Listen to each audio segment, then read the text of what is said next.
Hello, hello, viewers. Thank you so much for joining me today.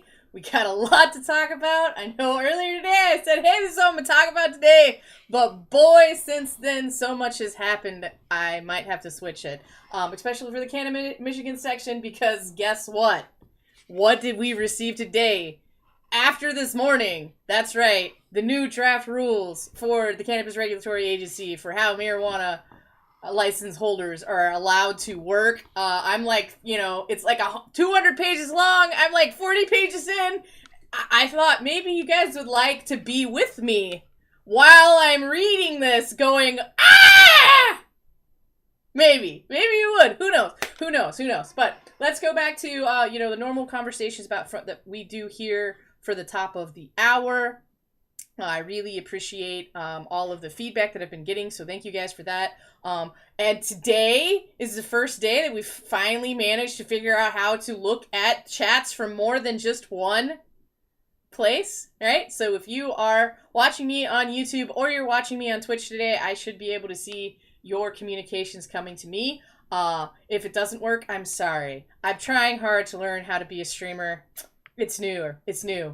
Diggy! I'm so glad you're here! You're right! Oh my god, this could be bad! But you're here! You're here! I'm so glad. Alright, so for the top of the hour, we're going to talk about the most important thing, which is that cannabis may feel legal for you, but people are still going to jail. People are still in jail. It is important. We got to talk about it every single time. We're also going to talk about what the heck is going on in Capitol Hill. I know it seems crazy, but like last week I was like, whoa, look at Matt Gaetz, and now we're like, oh wow, now let's look at Pam Bondi. What is it really going to be like next year? I don't think anybody knows. I think that is probably why we're all going, Could be worse, could be better, could be no change. Stock market for cannabis stocks is like freaking roller coaster right now. It's pretty crazy. Also, huge thing on the cannabis science front. Excited to talk to you guys about the FDA approving a smoking trial for the first time. Big deal there. And then OMG, Michigan. MDARD decides they don't want a hemp program anymore, randomly is just ending the program at the end of the year without changing any of the rules or letting us know how things are going to happen. USDA is taking over? What? And these freaking public rules. Yeah, let's just go over all of them together. It could be a really long stream, guys. We've got 200 pages of new rules to review. It's going to be fabulous. I'm looking forward to it. All right, so let's talk a little bit more about what's going on around the world. Arrests for cannabis are up. We had some changes here in Michigan as well recently that are now allowing people to be punished in a different way for cannabis. And because of that, as far as I can tell, we're actually seeing arrests for cannabis in Michigan that we hadn't been seeing for quite some time. I don't know if you guys follow that like I do, but it's starting to freak me out a little bit. I wish that it wasn't, but it's just kind of like where we are. And I feel like the broader issue of international busts is also kind of heating up. For me, what I'm seeing and what I think everybody should be, talking about is, we've talked a long time about what rescheduling is going to be like. It's part of the stream on regular, okay? We've talked about how there are still 30,000 people who are in prison. We talked about how almost 250,000 people were arrested for cannabis just last year. One of the things we didn't talk about, though, is the way licensing bodies for cannabis operators are working with prohibitionists to do these arrests. Now we're seeing huge arrests in the Southeast United States, especially around Florida, right, which has a legal medical program. They didn't vote to allow a recreational program. We're seeing continued arrests in Texas, right, which has a new burgeoning hemp program that is allowing higher THC products to exist than ever, had legally been allowed in the state before. But people are still getting arrested for that. People are losing their kids. I think this is important. I think we should talk about it. If you are being impacted by this and you're watching, please comment and let me know how it's impacting you. I feel I feel like it's important to talk about as well that, we have some amazing organizations in Michigan. We have amazing organizations around the country that are actively working to keep people out of prison. That are actively working to get people out of prison. They're actively working to expunge people's records after they've already served their time. And you should be a part of that. And if you're not, you might want to consider why you aren't being involved in programs to make sure that you have access to the plant, and everybody else that has made sure that you had access to the plant in the history of time isn't behind bars, right? So think about why you're doing that. If you haven't worked with the Last Pigment Project, if you haven't worked with the Great Lakes Expungement Network here in Michigan, if you haven't been working with any of the trade alliances that are doing this work as well, think about why not. There's all kinds of programs now that are happening, that are helping people. Radiation 077, yes, it does. It takes a village. It takes all of us showing up. It takes all of us telling our legislators and our elected officials, our governors, our presidents, that we want this to happen. They're not going to change the status quo because we sit silently by and just let it keep happening. So we have to keep doing that work. That's why we talk about it at the beginning of every show, even when I'm super excited about other things, okay?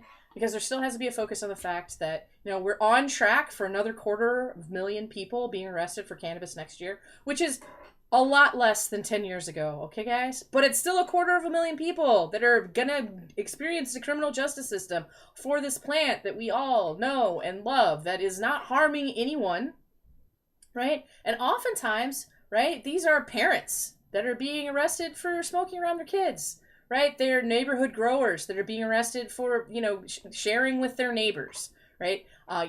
People like to say, oh, it's just these big drug traffickers, but that's not the case. We have seen some traditional market operators that are generational growers that are now expanding into other substances that are also getting arrested. We're talking about old folks, guys. Okay, your grandma who's been growing weed in the mountains forever, and she always gave you some. Yep, people like her, they're getting arrested now, right? A lot of times it's because, licensed operators are asking for this to happen, right? And then there's a crackdown on enforcement. We're seeing it California every week, right? We're seeing it in New York all the time. This is a daily occurrence in New York, right? Even with them saying to the sheriff's department, hey, cease and desist, stop doing it, they're still doing it, right? Probably they still will, right? Because just because they get one person to tell them to stop, does that mean that they're actually going to stop? It takes a lot of us saying, please stop. Or, hey, we're now going to take you to court as well because you haven't stopped, right? Like fighting together to make this happen. I feel like for me, right, I have people in my family that have gone to prison for this plant, right? People that spent years of their lives in prison for this plant, for, as far as I can tell, for no good reason, right? Like they were still amazing uncles before and after, right? Like that's just the case. And it's not okay that we continue to let that happen. Our children should be able to live in a space where we're not spending tax dollars, we're not spending law enforcement time, we're not spending court time in hurting people with the criminal justice system about this plant. And I feel like that's important for the next segment, which is what in the world is going on with the rescheduling hearing. I don't know how many people are following along with this, but one of the things that I am definitely seeing right now is that it, for a moment it seemed like it wasn't business as usual, where, they're just basically obfuscating everything and stacking the cards against any kind of change because they're focused on prohibition, right? And at first I thought that wasn't going to be the case when I saw the 25 people, which we talked about last week on the show, or 25 organizations and also some individuals who were tapped to be at the hearing for rescheduling. That's December 2nd. But then the judge came out and said, nope, I don't like this. You gotta prove standing, right? And a majority of the people who supported medical patients, who supported veterans, who supported, growers, were not allowed to continue participating. Who the judge said, yeah, you know what, they don't have standing. But all of the prohibitionist groups, all of the people who think that you shouldn't be allowed to have access to the plant, all the people that think that because you have access to this plant, you shouldn't be allowed to have your kids, you should be allowed to have your job, and you should definitely be behind bars. All of those folks they get to talk. All the people who are making money hands over fist telling you that you have cannabis use disorder and you need to be in rehabilitation services, they all get to talk.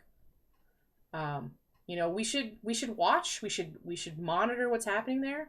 I know that the illustrious and amazing Shane Pennington has come out and said, hey, this should not be being held by this DEA judge. Clearly, the judge is biased, and we need this process to be transparent and based on the science, not based on, decades of falsehoods that have been perpetuated by the government, that the government knowingly went into when they started scheduling cannabis because they had scientific data that said so, and they continue to do so that they could penalize marginalized communities for decades, and they want to continue that today. It's ridiculous, okay? But we should definitely be talking about it. We should be talking about why that's the case, okay?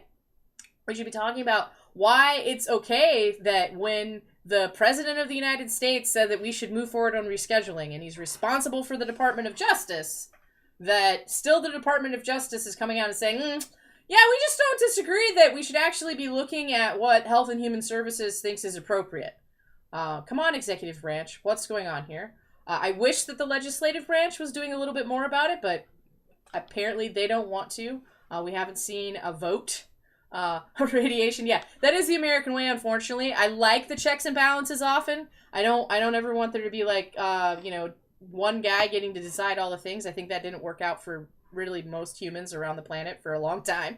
But at the flip side, it's very frustrating to watch these proceedings, I watched all the other times we asked for rescheduling because it has come up, 6 times since it was scheduled. And every time they do this same song and dance, which is where they're like, oh, we have treaties that we made everyone else sign, by the way, treaties that have been updated to make cannabis a medical product around the world, that we abstained from the vote. But all of the other treaty signatories said, yeah, okay, we agree, and have changed the treaty, right? Like, they're pointing to things that don't make sense. And I still don't understand, right? Drake Detroit, 100%. Can't he just do this and order them to legalize it? I mean, they're talking about Trump being able to say, hey, make this happen. And if they don't, then he just fires all the people until he reaches a person that will, and he has the power to do so. And why wouldn't he? I mean, I don't want everyone to lose their jobs, right? Because maybe they're knowledgeable, but if they're totally saying, hey, even though 41 states now have programs, right? We don't care. Even though there are 30,000, scientific studies about this, we don't care. Even though the FDA is approving trials, which we'll talk about later in the show, for phase 2 clinical trials with these substances, even though you can have the active ingredient, dronabinol, which is delta-9 THC, in licensed products in our country already, as long as they're synthetic. No, you can't have them naturally extracted from the plant. We have to make them out of petrol, okay? Like literally making them out of crude oil instead of making them out of plants. Right? Like, even though all those things exist, they're still saying that there's no medical thing. That's what they're doing. And they've been doing it for a long time. I still don't understand why. I don't understand why they can't be focused on anything other than this one plant. Like, how much better would the world be if we could focus on anything other than this one plant that's been around for so long that our bodies evolved an endocannabinoid system to interact with the plant as food, as medicine, as clothing, but still we act like, oh no. It's too dangerous. It's so dangerous. It's more dangerous than heroin. Oh wait, than opiates, not than heroin, right? It's as dangerous as LSD. It's more dangerous than cocaine, which will straight kill you, right? Like, what are they talking about? It makes no sense. There are dozens and dozens of legal opiates people are dying all over our country, but they're focused so much on this one plant, and they can't allow rescheduling. Even to Schedule 3, which is still vastly controlled compared to all of the other substances that are out there that do actually cause a large amount of harm. And when I say a large amount of harm, I mean death. Okay, I don't just mean, oh, the neighbor is upset because I don't know, somebody is leaving blunt wraps in his parking lot. No, I mean, like, I used a substance and I died, right? Which in our country is still an epidemic. We're talking thousands of people, thousands upon thousands dying every year, right? Okay, so I think I have, like, beaten the busts and why we should all be showing up for each other. Thank you guys for commenting and discussing these things with me. I appreciate it greatly. Let's move on to talk a little bit more about what's going on Capitol Hill. Okay, so I think the whole principle of what's happening with rescheduling is not okay. I am very hopeful that Shane Pennington, thank you so much, Shane, will be successful in saying, no, really, other people do have standing. And not only that, but the judge should not be the judge, and we need to move this somewhere else so that we can get a fair and transparent, balanced approach. What would balanced look like? Is it 10 prohibitionists and 10 people who think rescheduling, might actually be good? Because, the judge is saying, no, I only want to hear from people that will be harmed if rescheduling happens. I mean, rescheduling can harm me in lots of ways, but I don't think he wants to listen to me. But he does want to listen to the National Cannabis Industry Association. They have maintained their standing. I'm proud of that. I'm an active member of that group. I have been for almost a decade. And so I'm happy to see that at least some people are going to be listened to. But why not the veterans groups? Are veterans not impacted by this? Would rescheduling not change everything for them? Why do they have to be harmed? Right? If rescheduling happened, would the VA be able to actually prescribe medicine that we know is helping veterans all over the country right now? I mean, come on. There's so many things to talk about there. Radiation is propaganda and corporatism working hand in hand. Yeah, can we talk a little bit more about that? Because I feel like what they're saying is, hey, legal, licensed state operators, tell us how rescheduling will harm your business. Because then competition will increase or something. I mean, it's just crazy, in my opinion. Okay? All right, so next thing. Right, so last week we talked about nominations for the Trump cabinet. Part of that was talking about Matt Gaetz. He's out. Pam Bondi is in for Attorney General. I don't know how to feel about this. I think the hardest part for me, which goes right into the comment Radiation just made about propaganda and corporatism, is that the CEOs of some of the largest multi-state operators are super excited about Pam Bondi being the Attorney General. They are friends. Let's work together. Yay. While I feel like the rest of us that are out here, trying to enjoy our home grows and taking care of our families, are thinking, while this woman actively made sure and worked against cannabis legalization in the state of Florida for a long time, she continues to do that. She's scheduled more substances than any other state AG, right? I think she added like almost 200 new substances to the Controlled Substances Act in Florida, which is a lot when you consider that the Controlled Substances Act already has like hundreds and hundreds of substances on it, right? So that's been pretty crazy. But I mean, hey, would it be nice to have female attorney general? I'm trying to see the glass half full here, okay, guys? Half full. Maybe because some multi-state operators think that it won't be bad because they'd like to work with her. That means that they have paid her a lot of money and worked with her a lot by paying her a lot of money, and they believe that she's going to be on board for like making sure that at least multi-state operators get to exist. So at least there might still be access to cannabis and no big change there. Maybe she doesn't care about cannabis at all, right? I mean, she never really does anything other than her job, right? A little bit like Vice President Harris, right? When Vice President Harris was in a similar position where she had to enforce the laws, she enforced them. People went to jail. So did Pam Bondi. Okay. I don't really know how you guys feel about it. Maybe you haven't really thought about it very much. Maybe it's only been a couple of days, right? Maybe it will change between now and then. God only knows. Like, I feel like they're, a very good friend of mine has a pool that is going right now talking about the candidates for cabinet nominations, who's going to make it, and who will make it to the end of the term. And already we have had people that didn't make it. So maybe he has. Maybe he knew something that I just didn't understand. You know, I thought, hey, presidential elect says, hey, these are the people I want in my cabinet, and like we make sure that happens, because like, why wouldn't we? But apparently that's we're so far away from doing that. That is no longer the status quo. We don't now come in with a slate of cabinet nominations and say, yep, we agree these people are appropriate for the role. Now we're going to do something other than that. Okay. All right. So let's talk a little bit about what the FDA did this week. Thank you so much, Anton, for doing all the hard work for this. I really appreciate it. The FDA approved a phase 2 clinical trial, double blind, for veterans, placebo-controlled, fully randomized, using smoked cannabis for the first time. Right? This is amazing. The Multidisciplinary Association for Psychedelic Studies, MAPS, has been approved to do this. They have been trying to get this approval for like 5 years. This is huge. Okay. The work that they're going to do with these 320 veteran participants is groundbreaking. Hasn't been done before.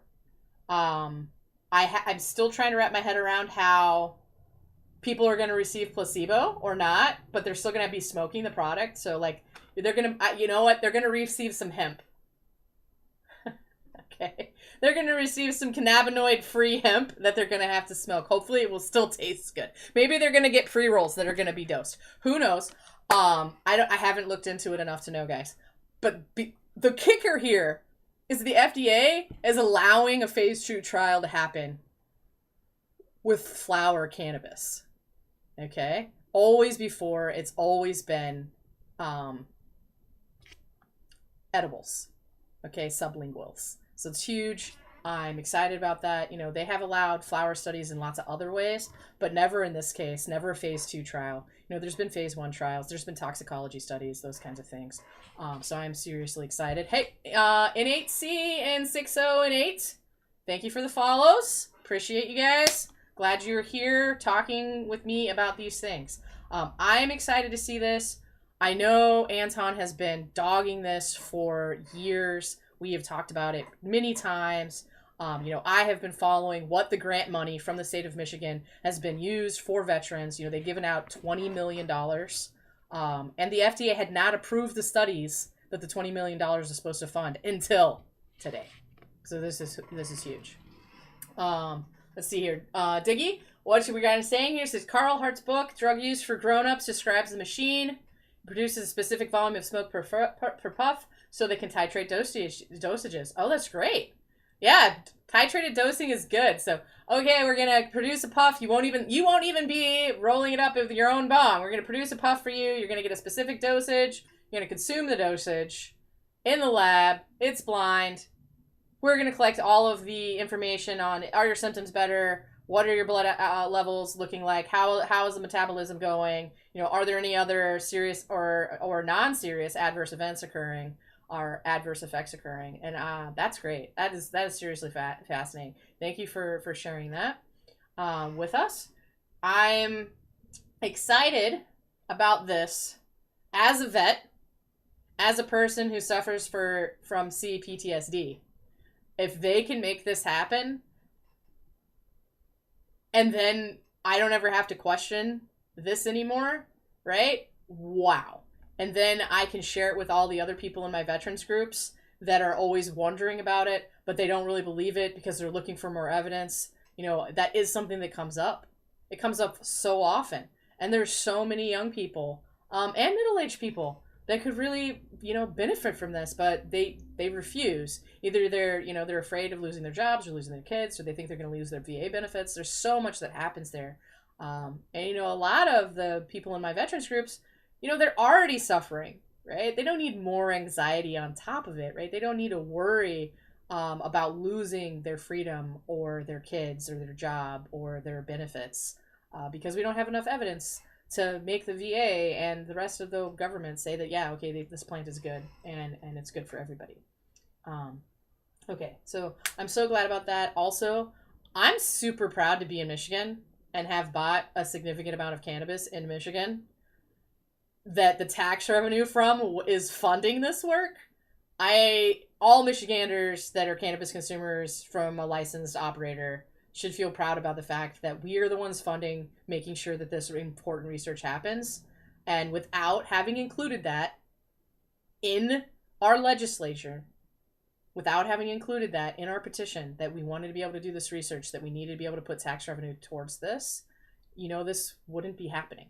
So thanks all of us that, standing together, taking a village, making this happen.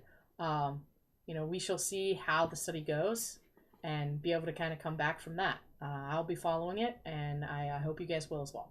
Okay, next item. So my friend Darwin reached out and said, hey, can you talk about cannabis fraud? And I was going to, okay, Darwin? I was. But then, after I said, hey, we're not going to talk about the draft rules because they still haven't existed, who published the draft rules? The CRA. So now, instead of talking about fraud and why it's important to not misrepresent your products, let's dig into the ridiculous that's happening in the state of Michigan with the CRA. Before that, though, have you guys seen that MDARD has decided they are no longer going to manage the hemp program in Michigan? And now the USDA is saying, yep, we will take over. I feel like people are not aware of this, and they are also not aware of perhaps the unintended consequences. Like, having our own state program made it so we couldn't have a bunch of products that other states have that now we get to have in Michigan, which you might already have access to, but that there are plenty of licensed operators out there that don't want you to have that access. It allowed for the ability of hemp material to be transferred from a grower or process handler to a licensed operator through the metric system. That goes away now because we no longer have our own program, because we've given it over to the USDA, and they definitely don't have a program that says that we can use it in our state licensed cannabis facilities. How is that going to impact you? Are you a licensed cannabis operator and you are purchasing hemp-derived CBD? The program that allows you to do that is going away. Have you talked to anyone about that? I feel like you might not have. Here we have Radiation saying the same with rescheduling, overall a good thing for cannabis, but the industry is not ready for the regulations that will come with it. Yeah, I don't think anybody has been ready for the regulations. I came from pharma, okay, right? My wife got very sick. I was in pharma. She got really sick. Cannabis was something that was going to help her. It changed our lives. Quality of life improvement, instantaneous. Now she can eat. Now she can walk. Her pain is reduced. Like, she is, I would like to call her a fully functional human being. I'm sure she would love to hear other people say that about her as well. That she cannot be that without cannabis. So I left pharma, and all the regulations and new drug applications and, abbreviated new drug applications for generic manufacturing, etc., and sterile manufacturing, and came to the cannabis industry. All right, and 11 years ago now, 2013. And the serious amount of regulations that have been put in place since I joined, I mean, I can remember the first set of regulations being like 16 pages. Thank you, Colorado. Streamlined. And now, the regulations that just came out, that we're going to go over today on the stream, okay? 192 pages. Draft rules from the CRA out today. I'm pretty sure I put in the stream already the link to that. I'm going to put it in there again in case nobody has looked at that. Yeah. So, Drake Detroit. Yeah, according to the papers, the hemp program is already repealed. He asked if this is true, and how will anybody be able to access CBD in Michigan now? Okay, so 2 things. I checked. The repeal bill was still in committee yesterday, 2 days after the first person reported that the repeal had already happened, and MDARD had sent out their notes telling everybody that the program is over and they're not doing anything. Today, still, in committee. Hasn't actually happened. So I don't know if they're just like, hey, we're certain that it's going to make it out of committee and that the House and the Senate are going to vote for it and that the governor is going to sign it, and therefore MDARD is no longer responsible because reasons. That's how I feel about it. But now it's like in 6 other publications, and the USDA came out and said, yep, we'll take over, all as well. I don't think the USDA is legally allowed to take over unless we repeal our state-based program. And the repeal hasn't happened. And we can check that, right, guys? We can go in and we can look at the rules for that and see if the bill has passed. Right? We don't have to like be like, I wonder. We can just find it. Okay, I'm looking for it now because I'm that person, and then I will share it with you. Right? Okay, so it looks like it would have been House Bill 5970, HB 5977, and in Michigan, because Google, and let's see here, it says that I know this is going to sound crazy. The last time anything was done was when it was referred to committee. And that was in October. Nothing else has happened. No votes have happened. It hasn't gone anywhere. So, if there's another bill for the repeal of the same thing that they were trying to do with this House bill, I haven't seen it. We can look, we can check, we can say, hey, are there any other bills for this? Bills affecting this statute? I'm looking now, just in case. Yes, the only bill that's affecting the current statute that is our industrial hemp program in Michigan is House Bill 5977, which was introduced by Representative Donovan McKinney out from Macomb County and Detroit. It has been referred to the Committee on Agriculture in the House, and it hasn't been voted on. Okay? That's today. Right? Yes, 100% Drake Detroit fake news. I still don't really understand why people would say this kind of stuff. But I 100% know that MDARD is like, hey, we're not going to accept applications next year. I don't know that they legally can do that, right? Because there's a statute that says they have to. But they've already said that they're not going to. The USDA has said that they're going to step in and start collecting applications and, put us back into the USDA program, which is all well and good, but the state law hasn't actually been changed yet. So we still need a vote in the House, a vote in the Senate, and a signature from Governor Whitmer. I mean, I guess that could happen in the next 5 weeks, right? I guess probably it's 3 weeks, right? Because Thanksgiving, they don't work. Christmas, New Year's, they don't work. So there's like 3 weeks between now and then that all of that could happen. But hey, who knows? All right. Thank you, Dr. Levin's World. I strive to be informative as much as I can.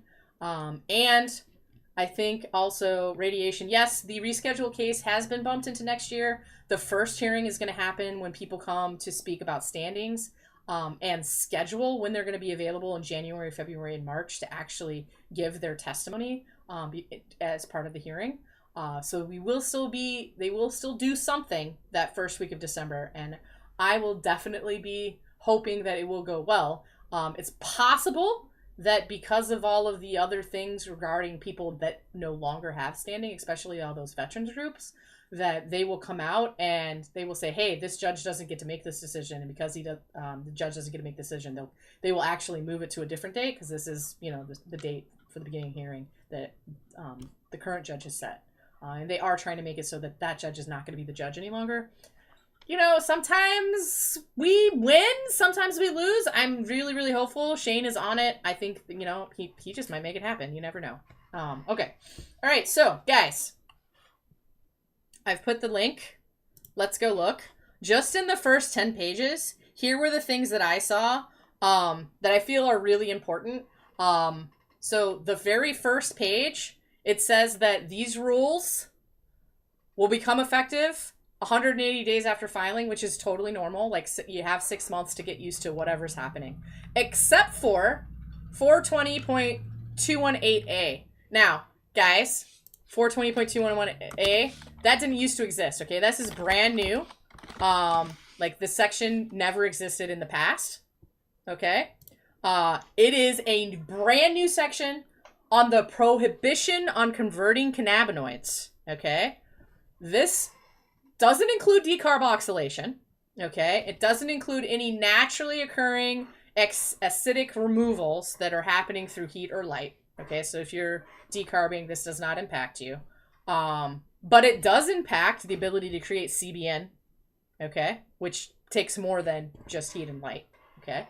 It 100% impacts the ability to create THCV, THCP, all HHCs, HHP, THCO, Delta 8.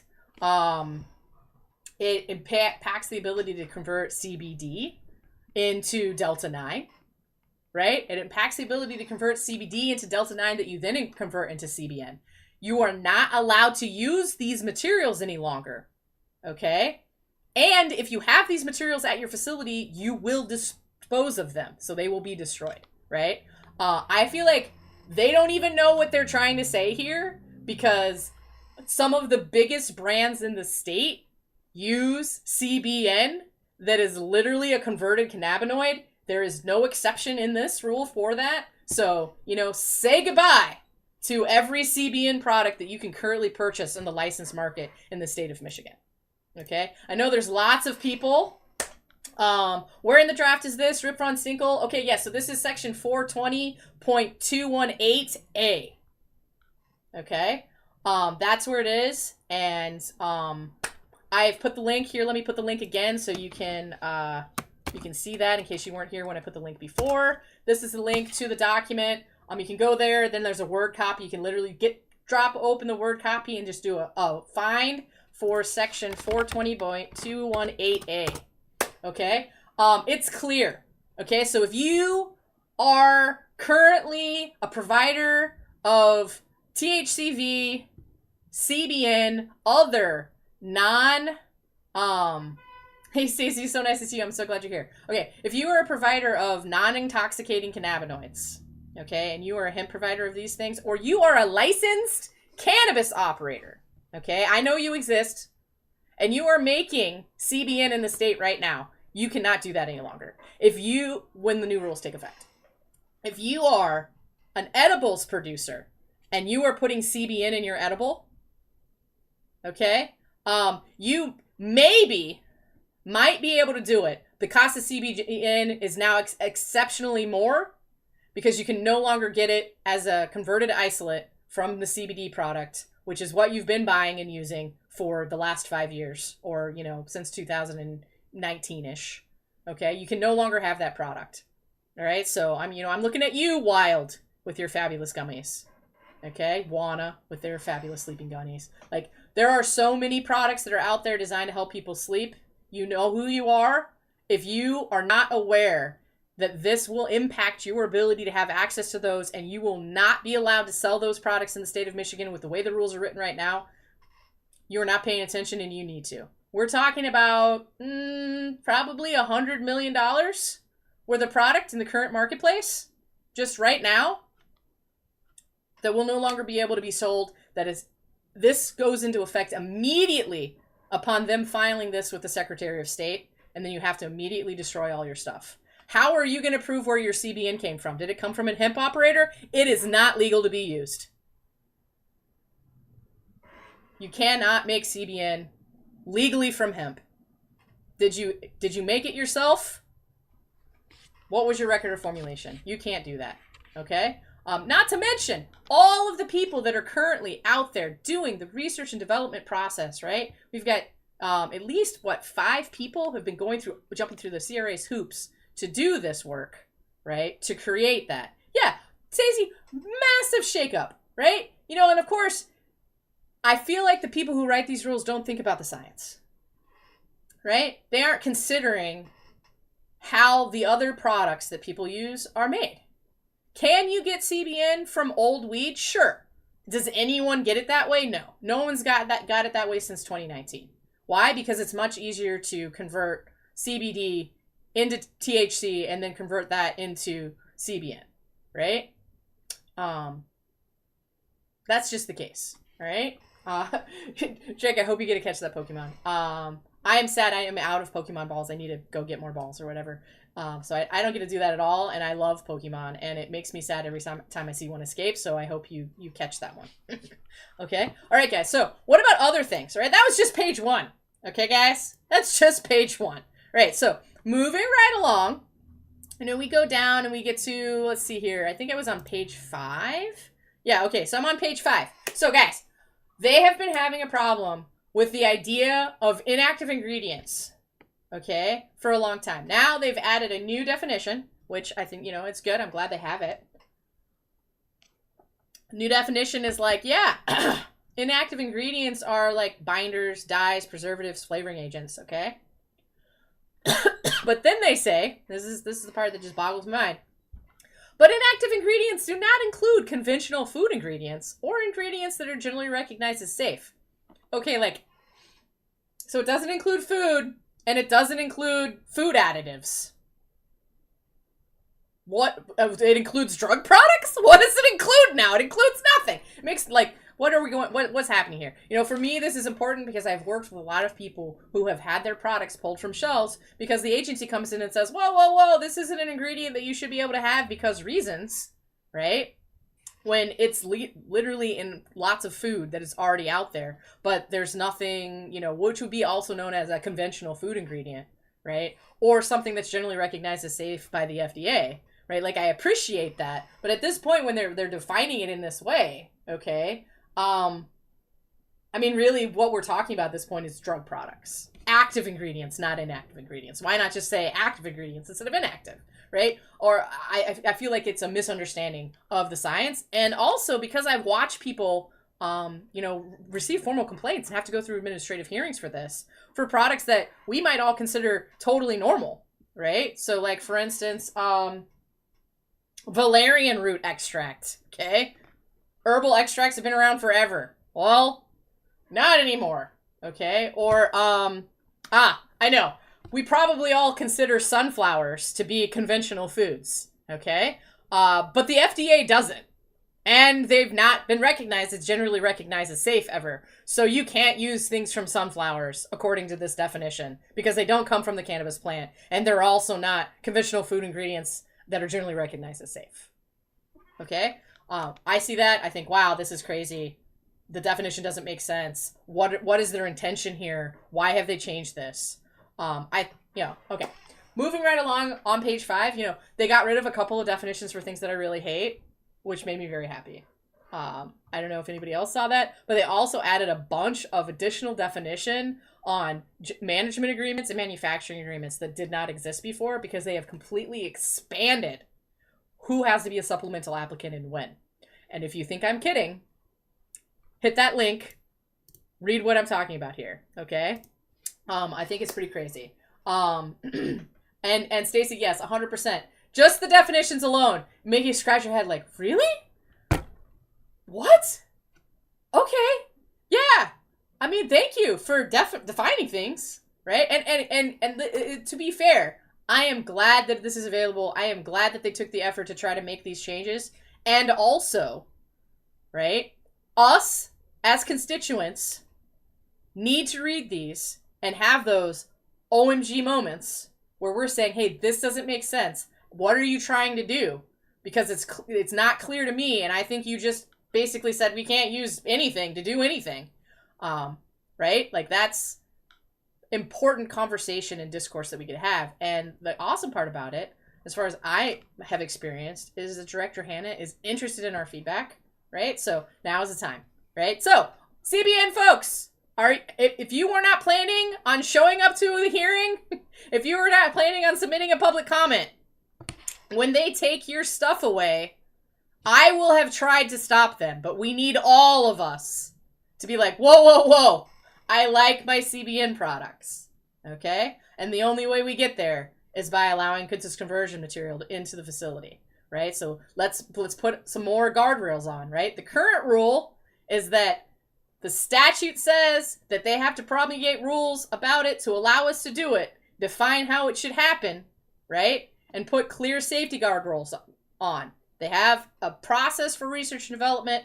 I realize no one has been approved but how many people have actually tried? Like 5, right? I know. Hey, I'm trying right now because I think there's good scientific evidence to say that it should be good and that we should be allowed to do this. And I know that people are using CBN across the state and it's coming from these materials. And it's not okay to take these products away from patients who need them. I mean, my mom uses these products to sleep, right? I don't want my mom not to have access to this. That's not cool, right? My wife doesn't, but she probably would if she thought it would help more. But she likes, just her regular THC gummies, right? So, okay, moving right on to it. Okay, so like I went ahead and, kind of skipped ahead a little bit. There was a pretty substantial change on what marijuana plant waste meant, which also includes all of the soil or potting media. And I don't know about y'all out there, but if you're not a licensed operator, I felt like this was a pretty big definition change. Because right now, the waste rules are like, hey, mix your marijuana waste, your plant waste, with biological material, like soil. And you got to do like a 50% mix.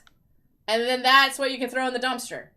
But if all of a sudden, the biological plant waste that they're talking about now also includes soil, now you gotta buy more soil that I guess never came in contact with the plant to mix with your soil and your plant material to then bag and throw away. Like, it's completely not sustainable. It doesn't make any sense, The legislator had made a change anyway that said that we didn't have to do this mixing any longer, right? As long as you keep your waste secure, right? So, like, to allow for composting and such, right? You shouldn't have to be mixing, like, a bunch of non-compostable stuff together to make this happen. What's going on with this definition? Now, I didn't get to this new section on how they're going to let you handle waste, so maybe they've been brilliant and they're like, hey, we're going to include all these things and we're going to tell you that you just throw them in the trash now instead of having to, like, have 4 different grinders and a mixing barrel and a bunch of other stuff, creating a lot of additional waste to throw your waste away. Maybe. It's possible, right? Yeah, you could use sawdust. That is the case. But now you have to use the plant material and the soil and the sawdust. And you have to have the weight of your plant material and your soil media and 50%, like another mix, a 1-to-1 mixture of sawdust to make that happen, right? And yes, Stacey, it was being dialed back to make it easier. That happens in the legislature. It doesn't look like that change from the legislature made it into the new rules. Like, what is going on here? Again, new rules. I've had them for all of an hour. Well, an hour and 45 minutes at this point. But still, right? So, like, there's a lot going on here. I feel like that's important. Okay, so the next thing that I was really, like, frustrated with, now they're defining what a pre-roll is. Okay, guys? And they define a pre-roll as a cone.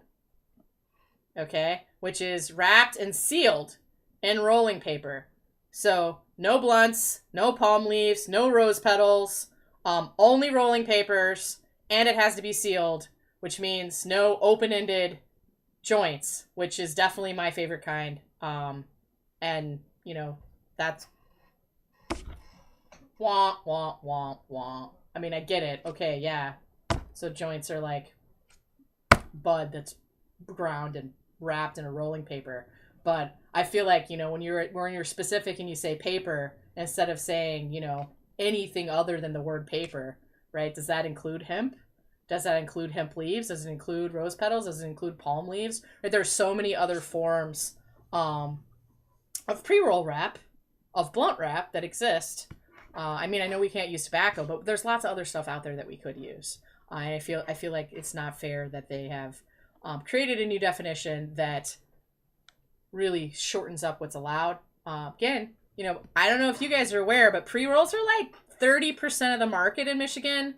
How many of them are going to meet this new definition of pre-roll? If you're a pre-roll manufacturer and you are not using paper and you're not closing the end to making sure that it is now in a sealed container on both ends, which you exist. Are you submitting a public comment saying, hey, why are you excluding the product that I already have on market from the new rules? Right? Okay. All right. Now, this was super exciting to me. Okay. Oh yeah, Diggy. Yes, this is Michigan only rules. I'm sorry. We are in our Canada Michigan segment of the show. Forgive me. They're great definitions. It is worth noting, okay, that the director of the Cannabis Regulatory Agency in Michigan is on the board of CANRA, which is the national organization of cannabis regulators. And many of the rules and definitions that are in Michigan's rules are being codified across the country, right? Like I would say that our rules, and certainly the way our law is written is very, very nicely done. And it's working in a lot of ways, even though I can be frustrated with it. So people are using it in lots of other states, including the most recent adaptation of the Farm Bill and the new hemp definition, which is word for word the definition for total THC that was first printed where? In Michigan, right? So yeah, are these state-based rules? Sure. Is there a bigger game at play and the state-based rules are being shared against all the other states and at the federal level and we're seeing those changes? 100%. Are we seeing international standards that are being written and they're using those international standards, are looking at rules in places like here? 100%. You know, are we seeing standards written to say, I don't know, everything has to be in child-resistant packaging if it's an edible? That's not in every state, but states that came on board after Michigan are including that. We included that. We're specific about it, right? Like the statements around, you know, not allowing edibles to be appealing to kids, not just the packaging, but the edible itself, right? Those things might seem like they're only state, but it's because of the way they're interacting at the national level and the way they're interacting with the legislator, 100% those things are going other places. Now, you could go a deeper level and be like, hey, is it these multi-state operators? Or is it really just people like me who are out there advocating and saying, hey, this is actually a rule I like. Can we do more of that? And ooh, I don't actually like this rule. How can we make this rule go away? This rule is difficult to comply with. It doesn't make a lot of scientific sense. That's why being involved in the legislation process is important. Okay. All right. So guys, I don't know how many of you pay crazy expensive rent. But I definitely do. Especially in my cultivation facility. Okay? And what it says now is always before it was like, hey, you can receive a reasonable payment for rent at like under a lease, under a contract, right? And reasonable payment now is defined to mean 10% or less of the total licensee's balance sheet during a full or partial calendar or fiscal year. That is huge. How many people are paying like 15, 20% of their revenue, 100% of their profit to their landlord? Okay? Guess what? Your landlord just became a supplemental applicant. Okay? And your agreement has to be approved by the agency. This made me think, OMG, how many landlords are out there? How many entities are out there that don't want to be supplemental applicants? What do we do about them? Do they lower the rent? Do they kick you out? Is there some other option? Right? Like, I know they said they were going to do this like over a year ago, and I've talked about it a few times, but I feel like this is huge.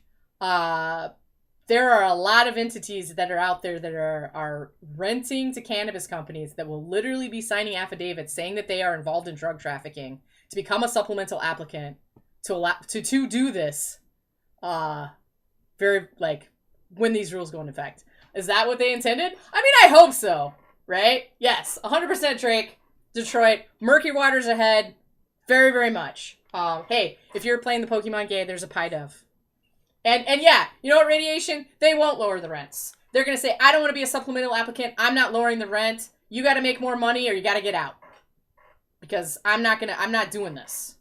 Right? And then we will see just how consolidated, right, the ownership of all these companies actually is.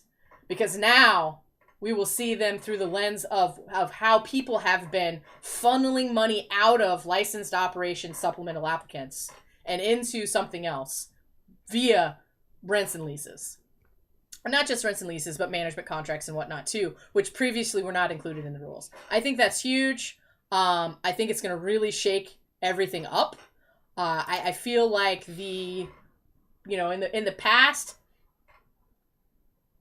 I mean, I have literally talked to people about this in, the last couple of months when I'm looking at leases and I'm like, hey, this is going to put you over that 10% threshold. I don't think you should do that because they're going to make this change. And they're like, no, we're going to do it anyway. Screw you. Give us all the money. And I'm like, okay, but then you're going to have to be a supplemental applicant, right? Like, are you comfortable with that? And if the answer isn't yes, and you're signing a lease right now with someone who's not currently a supplemental applicant and doesn't want to be one, right? Don't do it, right? Like, that's the kind of stuff that I feel is important. Other cool thing, something I liked, taking away restricted access areas. So now maybe, Director Hannah said that this was going to be the case, and now I've seen the rule, and it appears like it's the case. No longer having to have waiting rooms, right? People just kind of come in, and they're there. I think that's cool. That's just me. All right. Moving right along. Here we go. All right. So guys. Okay. Here we are. We are on page 9 now. All right. All of a sudden, there's been an expansion that now includes a bunch of requirements from the EPA that weren't there before.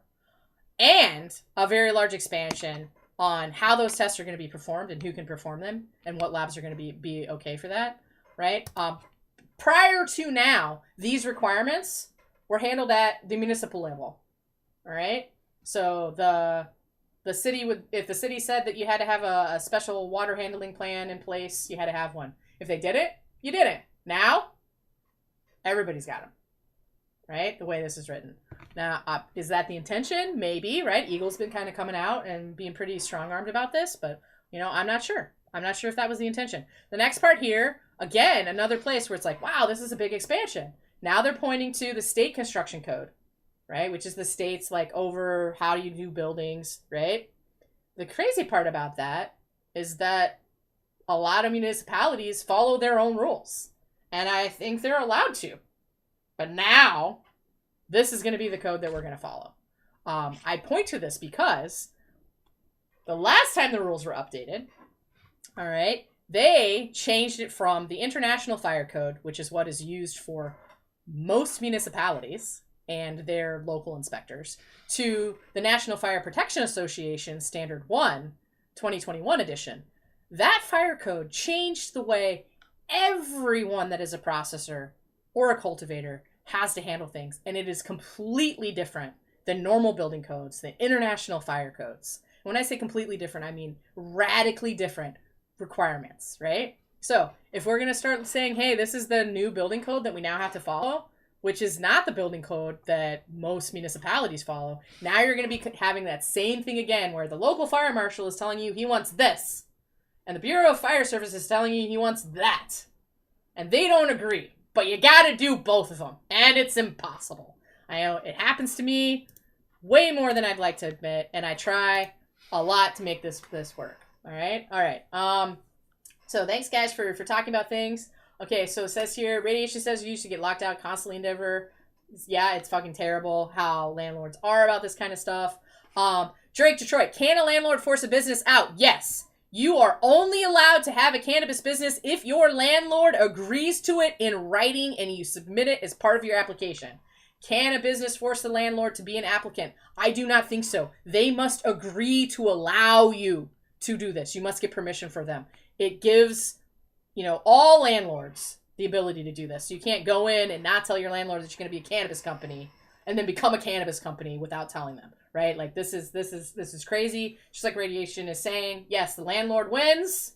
And I like this. We built all our equipment for the industry on wheels, right? So when the landlord is like, fuck you guys, get the fuck out. I'm not approving this anymore because I'm a dick. Because I profited from you, but now I don't want to deal with the regulations that you were forced to deal with all the time.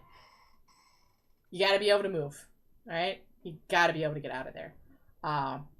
Again, if you are thinking about doing this right now and you're looking at signing a lease or a land contract or any other kind of financial thing where there a reasonable payment might need to be paid, and that reasonable payment is going to now be more than 10% of your revenue, and you believe that's the case because you've looked into the future and you've said, this is what we estimate, you should be making sure that your landlord is interested in being a supplemental applicant. Certainly if you're going to be having this lease for longer than 6 months, which most leases are, right? Because, this is going to probably take through the end of the year to get submitted to the Secretary of State. And then, all but the no conversion material will take 180 days, 6 months to take effect. Okay? All right. So, guys, we've come to the top of the hour. I feel like this is great. Viridis, Stacey, yes, Viridis did get their test method validated and verified and submitted to AOAC. They are actually, if I remember correctly, certified as an appropriate 17025 lab by A2LA. I know it sounds crazy that I would just know that, but guys, like literally you can look them up on the website. There are tools that you can say, hey, who certified for what, and it'll even tell you what they're certified for and when their certification renews. Like, you don't have to wonder. And also, they are required by law to like post that in their building. So like, if you just visited them, it's gonna be like on the wall. But you can also look it up, so you don't have to take my word for it. But yeah, I'm pretty sure yes, they have. I did read that they have a method that's been approved by AOAC, and that they were certified by A2LA, which is a certification body. So that's there. Okay. So that's really, like how far I got, guys. Okay, I got to page 11 and it was time to come talk to you. There's going to be a lot more. Clearly, I'm going to talk about this every week for weeks. Thank you so much for all the questions that have been asked today. I really feel, I can't even tell you how thankful I am to have people who are interested in this. Yeah, so AOAC provisions that are in the new rules were there in the old rules. This is the section that says how you do a validation. It's also the section that talks about the different kinds of methods for both chemical and microbiological, which is, it's totally normal to have those kinds of conversations and have those rules. We could have it be ASTM standards. We could have it be ISO standards for these kinds of things. AOAC, I think, was the best by far for food products, which fit really nicely in for places that were testing in the beginning. I don't think that's poorly done, and their standard is actually really well written as well. It's hard to comply with, and that's a good thing, right? Because testing labs should have as many hurdles as the producer of products should have. Okay. All right. So if you guys have anything else, please feel free to ask me anything. You can put things in the chat. You can send me notes. You can drop me something on LinkedIn.